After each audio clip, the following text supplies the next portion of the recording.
Welcome to the Slop Farm. Enjoy the video. You'll start by opening TikTok and going straight to Profile, then Menu, then Settings and Privacy. Once there, choose Privacy so you can change who sees your video activity. This is essential because visibility settings live inside Privacy. Make sure you're on the account whose view history you want to hide. If your app is outdated, update now. Older versions may hide options. Now that you're in Privacy, we'll move to the specific view and watch history controls in the next step. In Privacy, find Watch History or Profile Views, toggle off Watch History to stop TikTok recording what you watch, and clear existing history to remove past entries. Then change who can view your videos from everyone to friends or private. This restricts future visibility. Also check Profile View History and disable it so others can't see when you viewed them.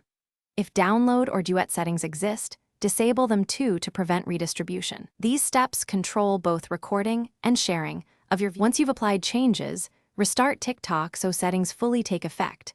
This ensures the app syncs with TikTok servers. After restart, test by viewing a video and checking with a secondary account or asking a friend to confirm your views aren't shown.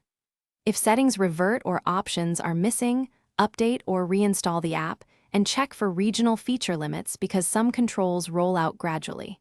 If problems persist, clear app cache and sign out and in again. Those steps often resolve sync issues. Thanks for watching. Consider subscribing if we helped you today.